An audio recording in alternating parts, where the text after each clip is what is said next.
Salut les collectionneurs, donc je vais vous présenter le steelbook de la trilogie Thor, donc le film de super-héros Marvel. Et avant, j'avais envie de vous parler d'un film que je viens d'aller voir au cinéma et que beaucoup attendaient. Il s'agit de Bohemian Rhapsody.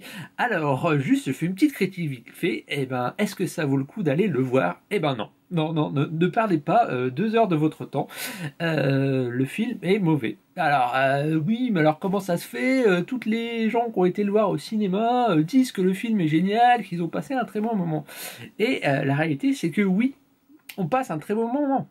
Forcément, puisque dans le film, il y a des chansons de Queen, et que dans notre siège, avec un son surround, on écoute les chansons de Queen, donc avec la voix originale, et donc on est content parce qu'on entend du Queen. Mais est-ce que cela suffit pour en faire un bon film? Non. Le film a la qualité d'un téléfilm qui passerait à 23h sur W9. Tout simplement parce que ce n'est pas la vie de Queen, c'est la vie de Queen scénarisé par Brian May, le guitariste. Voilà. Et bah, tout simplement, c'est la vision de Brian May ou des survivants du groupe qui ont envie de faire un film sur Queen et qui ont voulu se tailler la part du gâteau et se mettre en avant dans le film. Voilà. Donc on oublie totalement certaines parties de la vie de Queen pour faire comprendre aux spectateurs que Queen, ce n'était pas tellement Freddie Mercury, mais que Queen, il y avait aussi d'autres musiciens dans le film. Alors, ça leur fait sûrement plaisir, mais ça n'en fait pas un bon film, puisqu'il s'agit totalement de désinformation. C'est-à-dire que le film commence avec Freddie Mercury qui arrive à Londres et qui découvre le groupe Smile, et qui arrive à la fin du concert en disant: ah bah tiens, votre chanteur vient de partir du groupe Smile, j'aimerais bien faire partie de votre groupe. Sauf que dans la réalité, c'est pas du tout ça. Freddie Mercury a commencé à faire du rock à l'âge de 12 ans. Et bien avant le groupe Smile, il a été dans d'autres groupes de rock avant. Il faisait de la musique bien avant Queen. Et d'ailleurs, c'est le chanteur de Smile lui-même qui a demandé à Freddie Mercury d'intégrer le groupe parce qu'il partait. Ça s'est pas du tout passé comme dans le film. Et après, il y a des incohérences sur les dates, enfin voilà, il y a plein de choses dans la vie de Queen qui ne sont pas abordées. Queen était un graphiste. C'est lui qui a créé tout l'univers de graphique, les pochettes de Queen. Il était fan de bande dessinée. C'était totalement oublié. Il était fan d'opéra aussi. Opéra. Son duo Barcelona avec Montserrat Caballé, c'est même pas abordé une seule fois dans le Queen. Et puis surtout, ça se concentre uniquement sur Queen. Mais Queen, ils ont fait des participations avec d'autres groupes incroyables. Enfin, je veux dire, Queen, ils n'étaient pas tout seuls dans leur coin, quoi. Ils ont côtoyé toute la sphère culturelle qui tournait dans la sphère londonienne de l'époque. Enfin, je veux dire, Queen, ils ont fait un des meilleurs duos avec David Bowie, quoi. Under Pressure, c'est pas du tout abordé dans le film. Il y a la plupart de ces albums, la plupart même des albums de Queen sont même pas abordés dans le film, alors qu'ils ont fait des bandes originales de films géniales. Flash Gordon, ils ont fait la BO de la orchestration de Metropolis avec Giorgio Moroder, la bande originale de Highlander. C'est pas du tout abordé, quoi. Enfin, voilà. Et puis surtout, quelque chose qui m'a vraiment choqué dans le film, c'est que Brian May a voulu se tailler la part du gâteau et lui fait croire à tout le monde que c'est à cause de Freddie Mercury que le groupe a fait une pause et que c'est Freddie Mercury dans son ego, dans sa grandiloquence a quitté le groupe pour faire une carrière solo. Mais c'est pas du tout le cas. Queen, ils se sont mis d'accord pour arrêter. Tous les membres du groupe en 1983 ont fait une carrière solo. Brian May a fait un album solo et bien avant même que Freddie Mercury fasse le sien. Donc voilà, ils ont réécrit l'histoire. Alors oui, on passe un bon moment, mais c'est n'importe quoi. Et surtout, quel est l'intérêt de ce film? Ils ont amené le film pour montrer le concert du Live Aid à Wembley de 1985. 15 minutes de film pour finir sur ça, mais quel est l'intérêt de recréer ça? C'est-à-dire qu'ils ont dépensé des millions et des millions de dollars pour recréer une fausse foule en 3D. Alors c'est bien fait. Ouais, mais où est la magie là? Je veux dire, le concert du Live Aid, c'est pas comme s'il n'existait pas. Il est sorti en DVD. J'ai le DVD. Regardez.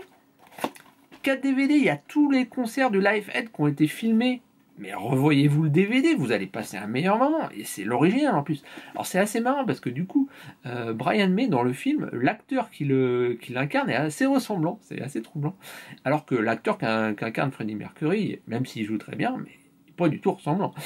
Et d'ailleurs, il y a aussi Mike Myers, en fait, le célèbre humoriste, hein, connu dans Austin Powers. Et Mike Myers, c'est lui qui jouait le producteur de Queen avec sa barbe. Je l'avais pas reconnu au départ, c'est assez drôle. Enfin bref, j'ai passé un bon moment. Les musiques étaient sympas, on passe un bon moment avec la musique. Bah, et ben franchement, je préfère 1000 fois me regarder le DVD de Live Aid. Bah ouais, et oui, bah parce que c'est l'original. Quel est l'intérêt? Et surtout dans la, enfin, à la limite, il y a beaucoup qui plaignent, oui, on aborde les fêtes que faisait Freddie Mercury, mais une fête de Freddie Mercury, mais ça ressemble à Smack Mad Budget The Prodigy avec des putes et de la coke. Ça ressemble pas à une fausse fête avec les gens champagne. Enfin, en plus, Bryan Singer, c'est pas un mauvais réalisateur, mais je trouve qu'il incarne aucune folie. Et alors ça, c'est dû sûrement au fait que la production du film, c'est un film de commande. Hein. Ça a été demandé par voilà, Brian May, tout ça, pour si on faisait un film sur Queen. Sauf que bah, derrière, il n'y a pas de vision du film. D'ailleurs, il y a deux acteurs principaux qui ont abandonné le projet parce qu'ils trouvaient que la direction artistique était mauvaise. Ils ne voulaient pas participer à cette mascarade.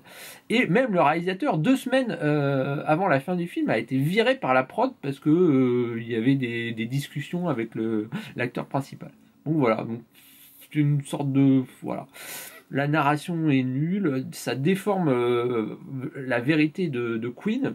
Entre 1985 et 1991, pof, le film finit stade de Wembley, ça, c'est fini, après voilà. Alors, c'est sûr, c'est pudique, on parle pas du tout de sa maladie, sauf que bon, bah, dans le film, ils disent que il savait qu'il avait le sida dès 1984 à 85, alors que c'est pas du tout vrai, il l'a su vraiment qu'à la fin. Enfin bref, il y a plein de contre-vérités historiques qui font que le film, bah, enfin voilà, je peux pas y accrocher parce que ça ne dit pas la vérité sur ce qu'était Queen, quoi. Il y a plein de passages manquants, il y a des choses qui ne sont pas vraies. Les seules choses que je pourrais sauver dans le film, à la limite, ça serait les sessions d'enregistrement dans le studio. Ah, ça c'est cool. Il y a un côté fun là-dedans, mais bon, ça fait qu'une partie du film. Et on se laisse pas, enfin, je sais pas, moi je suis totalement passé à côté parce que le film m'a déçu. Enfin, en tout cas, il m'apportait pas du tout ce que j'avais envie d'aller voir. Ce DVD est malheureusement introuvable. C'est-à-dire que moi je l'avais sorti. Enfin, je l'avais acheté quand il était sorti il y a une dizaine d'années, j'avais dû l'acheter dans les 30 euros, mais maintenant il est out of print et bah, si vous allez sur eBay, vous allez halluciner sur les prix, il se trouve pas à moins de 100 euros. Bah, ouais, bah, mais quand même, on peut le trouver, c'est-à-dire qu'il y a une réédition Blu-ray d'un concert de Queen à Montréal. Ouais. Queen à Montréal et il y a Queen à Montréal et sur l'autre partie bah il y a le Live Aid, la partie de Live Aid en Blu-ray. Voilà, donc on peut et qui vaut une vingtaine d'euros, donc c'est facilement trouvable. Voilà. Et ben regardez le concert achetez le Blu-ray Queen à Montréal avec le Live Aid, et ben vous aurez beaucoup plus d'énergie et beaucoup plus de plaisir en le regardant. Ben voilà, vous pouvez le regarder chez vous en mettant le son à fond et en dansant.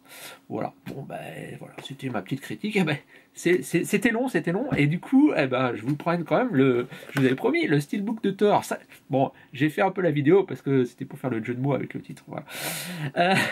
Ça m'a fait marrer. Donc le Steelbook de Thor, le voici, qui vient de sortir. Donc bon, tout le monde connaît enfin peut-être pas tout le monde, mais en tout cas, il y a beaucoup qui connaissent le premier Steelbook de Thor qui était sorti à l'époque et qui est devenu maintenant collector, qui était très beau. Et tout le monde se l'arrache, hein, donc qui a une cote maintenant peut-être à une centaine d'euros. Et moi je me suis dit, bah tiens, il y a le Steelbook qui sort avec les 3 films en version française. Voilà, bon, c'est une édition limitée Fnac. Alors il est, bon, voilà, il est un peu cher, mais en même temps, 35 euros, on a les 3 films quand même, donc bon, pourquoi pas. Ok, donc petit carton, rien de spécial. Et donc le Steelbook, voilà, donc la face avant, le marteau de Thor. Et la face arrière. Je crois que c'est assez sobre. Il n'y a rien de spécial, il n'y a pas de titre. Je regarde sur il y a le titre sur la tranche quand même. Voilà. Et à l'intérieur, bah, on a les 3 Blu-ray. Voilà. Alors il n'y a pas trop d'indications. Donc c'est la version C'est la version française et Benelux, hein, donc c'est-à-dire que c'est la version qui est destinée au marché français, belge et Pays-Bas. Donc on a les sous-titres en néerlandais. Voilà, donc j'enlève les Blu-ray et à l'intérieur, bah, on a des photos des 3 films. Ça c'est plutôt cool. Ah, j'ai un peu de brillance. Ok, voilà. Très beau steelbook, donc qui est embossé. Hein. C'est pas vraiment brillant, c'est plutôt mat. Donc le marteau embossé, voilà. Et donc les 3 films avec pas trop de sérigraphie, sont tous les 3 verts. Voilà. Donc bah c'était tout pour cette petite vidéo et je vous dis à une prochaine. Ciao.